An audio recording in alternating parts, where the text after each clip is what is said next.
Assalamualaikum warahmatullahi wabarakatuh.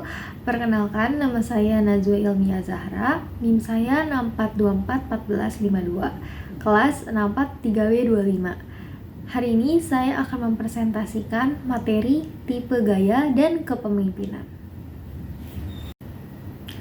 Pengertian dasar menurut Haji Hadari Nawawi, tipe kepemimpinan adalah bentuk atau pola jenis kepemimpinan yang di dalamnya diimplementasikan satu atau lebih perilaku atau gaya kepemimpinan sebagai pendukungnya.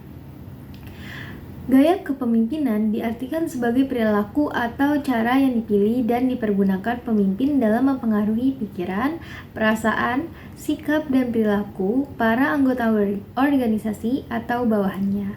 Ada 4 faktor yang mempengaruhi gaya kepemimpinan. Pertama, sistem nilai yang dianut pemimpin. Yang kedua, rasa yakin terhadap bawahan. Yang ketiga, inklinasi kepemimpinan. Keempat, perasaan aman dalam situasi tertentu. Tipe kepemimpinan otoriter. Kepemimpinan otoriter adalah tipe kepemimpinan yang menghimpun sejumlah perilaku yang bersifat terpusat pada pemimpin sebagai satu-satunya penentu, penguasa, dan pengendali anggota organisasi dan kegiatannya. Didasarkan pada kebutuhan akan kekuasaan yang menjadi dominan setelah kebutuhan-kebutuhan lainnya terpenuhi. Ciri-ciri kepemimpinan otoriter antara lain kekuasaan terpusat pada satu orang atau kelompok kecil. Pemimpin tidak mengikutsertakan bawahan dalam pengambilan keputusan. Bawahan tidak boleh menyampaikan inisiatif atau kritik. Dan pemimpin menggunakan kekuasaan untuk mengintimidasi dengan pengawasan ketat. Dampaknya adalah anggota organisasi menjadi pasif, menunggu perintah, tidak berinisiatif karena takut dihukum, sehingga organisasi tidak berkembang secara dinamis. Berbagai gaya kepemimpinan otoriter. Dalam tipe kepemimpinan otoriter terdapat beberapa gaya yang berbeda. Pertama, autokrat, berorientasi pada tugas, tidak toleran terhadap penyimpangan, tidak percaya pada bawahan, dan menerapkan disiplin ketat dengan ancaman hukuman. Yang kedua, diktator, lebih keras dari autokrat, cenderung kejam, memaksakan kehendak dengan menghalalkan segala cara, dan menggunakan ancaman hukuman berat. Yang ketiga, benevolent autocratic, berorientasi pada hasil dengan manipulasi pada anggota, memberikan motivasi intrinsik, membuat peraturan formal untuk kepentingan bersama. Yang keempat, deserter atau pembelot, menghindar dari tanggung jawab, hanya melakukan tugas ringan, keras terhadap yang menantang, dan iri pada kesuksesan orang lain. Tipe kepemimpinan demokratis.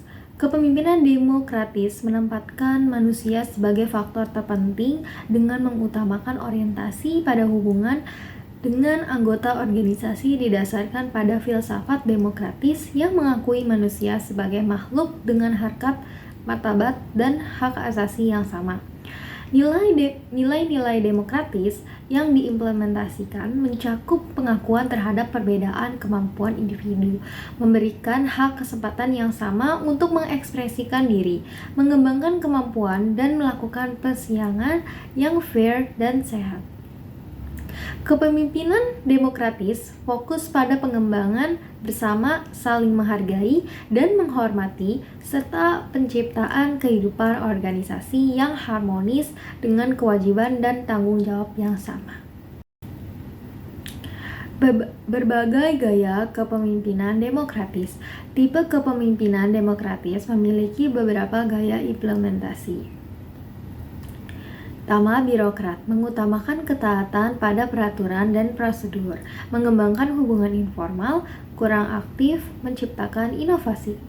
Developer atau pembangun, mahir menciptakan kerjasama, bertanggung jawab, mempercayai orang lain, meningkatkan kemampuan bawahan, memberdayakan, dan menghargai.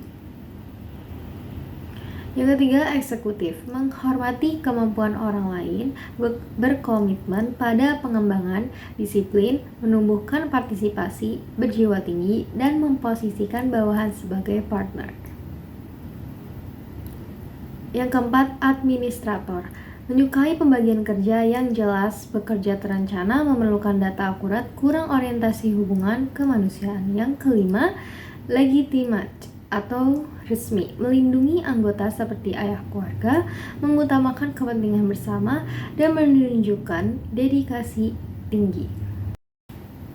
Tipe kepemimpinan bebas atau laissez-faire. Kepemimpinan bebas atau laissez-faire pada dasarnya berpandangan bahwa anggota organisasi mampu mandiri dalam membuat keputusan dan mengurus diri sendiri dengan sedikit pengarahan atau petunjuk dari pemimpin. Gaya kepemimpinan dalam tipe ini meliputi: pertama, aggregator memiliki kemampuan memecah belah anggota dengan memberikan kebebasan keputusan untuk menciptakan pertentangan yang dimanfaatkan untuk keuntungan pribadi, menciptakan situasi kacau, dan saling mencurigai. Yang kedua, simbol dijalankan tanpa benar-benar memimpin, ditempatkan sebagai simbol pada posisi puncak, tidak memiliki wewenang dan tanggung jawab karena dilimpahkan pada pemimpin pelaksana, sering berfungsi sebagai penasihat saja.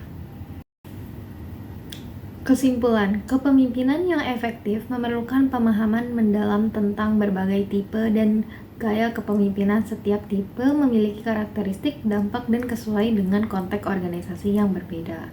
Kepemimpinan otoriter efektif dalam situasi darurat namun menghambat inovasi jangka panjang. Kepemimpinan demokratis mendorong pengembangan organisasi berkelanjutan dan kepuasan kerja tinggi. Kepemimpinan bebas memerlukan tim yang sudah matang dan mandiri. Pemimpin yang baik adalah pemimpin yang dapat menyesuaikan gaya kepemimpinannya sesuai dengan kebutuhan organisasi, kondisi lingkungan, dan karakteristik tim. Hal ini memastikan organisasi dapat berkembang secara dinamis sambil tetap mempertahankan stabilitas dan kepuasan anggota organisasi dalam mencapai tujuan bersama. Sekian dari saya, terima kasih.